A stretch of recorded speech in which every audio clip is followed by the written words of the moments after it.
हमारे शास्त्रों के अनुसार जो स्त्री पुरुष सावन के सोमवार का विधिवत व्रत करते हैं और व्रत कथा सुनते हैं, उनकी सभी इच्छाएं पूरी होती हैं। तो चलिए आप और हम भी सावन के इस पावन सोमवार को व्रत कथा सुनते हैं और उसका लाभ उठाते हैं। भगवान भोलेनाथ और माँ पार्वती से यही प्रार्थना है, जो भी भक्तगण इस कथा को सुनते हैं उनकी सभी मनोकामनाएं जरूर पूरी करना। जय भोलेनाथ। चलिए चलते हैं कथा की ओर। श्रावण सोमवार की कथा के अनुसार अमरपुर नगर में एक धनी व्यापारी रहता था। दूर दूर तक उसका व्यापार फैला हुआ था। नगर में उस व्यापारी का सभी लोग मान सम्मान करते थे। इतना सब कुछ होने पर भी वह व्यापारी अंतर्मन से बहुत दुखी था, क्योंकि उस व्यापारी का कोई पुत्र नहीं था। दिन रात उसे एक ही चिंता सताती रहती, उसकी मृत्यु के बाद उसके इतने बड़े व्यापार और धन संपत्ति को कौन संभालेगा। पुत्र पाने की इच्छा से वह व्यापारी प्रति सोमवार भगवान शिव की व्रत पूजा किया करता था। सायंकाल को व्यापारी शिव मंदिर में जाकर भगवान शिव के सामने घी का दीपक जलाया करता था। उस व्यापारी की भक्ति देखकर एक दिन पार्वती जी ने भगवान शिव से कहा, हे प्राणनाथ, यह व्यापारी आपका सच्चा भक्त है। कितने दिनों से यह सोमवार का व्रत और पूजा नियमित कर रहा है। भगवान आप इस व्यापारी की मनोकामना अवश्य पूर्ण करें। भगवान शिव ने मुस्कुराते हुए कहा, हे पार्वती, इस संसार में सबको उसके कर्म के अनुसार फल की प्राप्ति होती है। प्राणी जैसा कर्म करते हैं उन्हें वैसा ही फल प्राप्त होता है। इसके बावजूद पार्वती जी नहीं मानी। उन्होंने आग्रह करते हुए कहा, नहीं प्राणनाथ, आपको इस व्यापारी की इच्छा पूरी करनी ही पड़ेगी। यह आपका अनन्य भक्त है। प्रति सोमवार आपका विधिवत व्रत रखता है और पूजा अर्चना के बाद आपको भोग लगाकर एक समय भोजन ग्रहण करता है। आपको इसे पुत्र प्राप्ति का वरदान देना ही होगा। इतना आग्रह देखकर भगवान शिव ने कहा, तुम्हारे आग्रह पर मैं इस व्यापारी को पुत्र प्राप्ति का वरदान देता हूँ, लेकिन इसका पुत्र 16 वर्ष से अधिक जीवित नहीं रहे। उसी रात भगवान शिव ने स्वप्न में उस व्यापारी को दर्शन देकर उसे पुत्र प्राप्ति का वरदान दिया और उसके पुत्र के 16 वर्ष तक जीवित रहने की बात भी बताई। भगवान के वरदान से व्यापारी को खुशी तो हुई, लेकिन पुत्र की अल्पायु की चिंता ने उस खुशी को नष्ट कर दिया। व्यापारी पहले की तरह सोमवार का विधिवत व्रत करता रहा। कुछ महीने पश्चात उसके घर अति सुंदर पुत्र उत्पन्न हुआ। पुत्र जन्म से व्यापारी के घर में खुशी भर गई। बहुत धूमधाम से पुत्र जन्म का समारोह मनाया गया। व्यापारी को पुत्र जन्म की अधिक खुशी नहीं हुई, क्योंकि उसे पुत्र की अल्प आयु के रहस्य का पता था। यह रहस्य घर में किसी को नहीं मालूम था। विद्वान ब्राह्मणों ने उस पुत्र का नाम अमर रखा। जब अमर 12 वर्ष का हुआ तो शिक्षा के लिए उसे वाराणसी भेजा गया। व्यापारी ने अमर के मामा दीपचंद को बुलाया और कहा कि अमर को शिक्षा प्राप्त करने के लिए वाराणसी छोड़ आओ। अमर अपने मामा के साथ शिक्षा प्राप्त करने के लिए चल दिया। रास्ते में जहाँ भी अमर और दीपचंद रात्रि विश्राम के लिए ठहरते, वहीं यज्ञ करते और ब्राह्मणों को भोजन कराते। लंबी यात्रा के बाद अमर और दीपचंद एक नगर में पहुँचे। उस नगर के राजा की कन्या के विवाह की खुशी में पूरे नगर को सजाया गया था।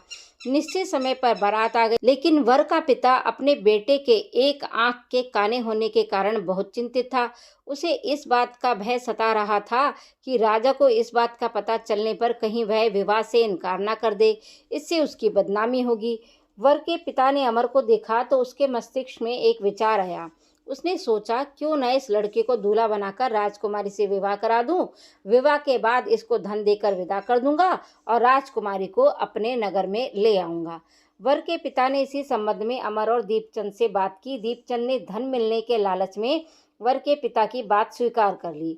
अमर को दूल्हे के वस्त्र पहनाकर राजकुमारी चंद्रिका से विवाह करा दिया गया।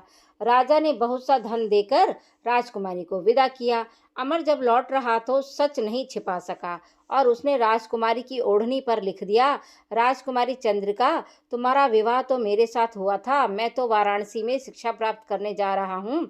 अब तुम्हें जिस नवयुवक की पत्नी बनना पड़ेगा, वह एक आंख से काना है। जब राजकुमारी ने अपनी ओढ़नी पर लिखा हुआ पढ़ा तो उसने काने लड़के के साथ जाने से इनकार कर दिया। राजा ने सब बातें जानकर राजकुमारी को महल में रख लिया। उधर अमर अपने मामा दीपचंद के साथ वाराणसी पहुंच गया। अमर ने गुरुकुल में पढ़ना शुरू कर दिया। जब अमर की आयु 16 वर्ष की हुई तो उसने एक यज्ञ किया। यज्ञ की समाप्ति पर ब्राह्मणों को भोजन कराया और खूब अन्न वस्त्र दान दिए। रात को अमर अपने शयन कक्ष में सो गया। शिव के वरदान के अनुसार शयनावस्था में ही अमर के प्राण पखेरु उड़ गए। सूर्योदय पर मामा अमर को मृत देखकर रोने पीटने लगा। आसपास के लोग भी एकत्रित होकर दुख प्रकट करने लगे। मामा के रोने विलाप करने के स्वर समीप से गुजरते हुए भगवान शिव और माता पार्वती जी ने सुने। पार्वती जी ने भगवान से कहा, प्राणनाथ, मुझसे इसके रोने का स्वर सहन नहीं हो रहा, आप इस व्यक्ति के कष्ट अवश्य दूर करें। भगवान शिव ने पार्वती के साथ अदृश्य रूप में समीप जाकर अमर को देखा तो पार्वती जी से बोले, पार्वती, यह तो उसी व्यापारी का पुत्र है। मैंने इसे 16 वर्ष की आयु का वरदान दिया था, इसकी आयु पूरी हो चुकी है। पार्वती जी ने फिर भगवान शिव से निवेदन किया, हे प्राणनाथ, आप इस लड़की को जीवित करें, नहीं तो इसके माता पिता पुत्र की मृत्यु के कारण रो रोकर अपने प्राणों का त्याग कर देंगे। इस लड़के का पिता तो आपका परम भक्त है, वर्षों से सोमवार का व्रत करते हुए आपको भोग लगा रहा है। पार्वती जी के आग्रह करने पर भगवान शिव ने उस लड़के को जीवित होने का वरदान दिया और कुछ ही पल में वह जीवित होकर उठ बैठा। शिक्षा समाप्त करके अमर मामा के साथ अपने नगर की ओर चल दिया। दोनों चलते हुए उसी नगर में पहुंचे जहां अमर का विवाह हुआ था। उस नगर में भी अमर ने यज्ञ का आयोजन किया। समीप से गुजरते हुए नगर के राजा ने यज्ञ का आयोजन देखा। राजा ने अमर को तुरंत पहचान लिया। यज्ञ समाप्त होने पर राजा अमर और उसके मामा को महल में ले गया और कुछ दिन उन्हें महल में रखकर बहुत सा धन वस्त्र देकर राजकुमारी के साथ विदा कर दिया। रास्ते में सुरक्षा के लिए राजा ने बहुत से सैनिकों को भी साथ भेजा। दीपचंद ने नगर में पहुंचते ही एक दूत को घर भेजकर अपने आगमन की सूचना भेजी। अपने बेटे अमर के जीवित वापस लौटने की सूचना से व्यापारी बहुत प्रसन्न हुआ। व्यापारी ने अपनी पत्नी के साथ स्वयं को एक कमरे में बंद कर रखा था। भूखे प्यासे रहकर व्यापारी और उसकी पत्नी बेटे की प्रतीक्षा कर रहे थे। उन्होंने प्रतिज्ञा कर रखी थी कि यदि उन्हें अपने बेटे की मृत्यु का समाचार मिला तो दोनों अपने प्राण त्याग देंगे। व्यापारी अपनी पत्नी और मित्रों के साथ नगर के द्वार पर पहुंचा। अपने बेटे के विवाह का समाचार सुनकर पुत्र वधू राजकुमारी चंद्रिका को देखकर उसकी खुशी का ठिकाना ना रहा। उसी रात भगवान शिव ने व्यापारी के स्वप्न में आकर कहा, हे श्रेष्ठी, मैंने तेरे सोमवार के व्रत करने और व्रत कथा सुनने से प्रसन्न होकर तेरे पुत्र को लंबी आयु प्रदान की है। व्यापारी बहुत प्रसन्न हुआ। सोमवार का व्रत करने से व्यापारी के घर में खुशियां लौट आईं।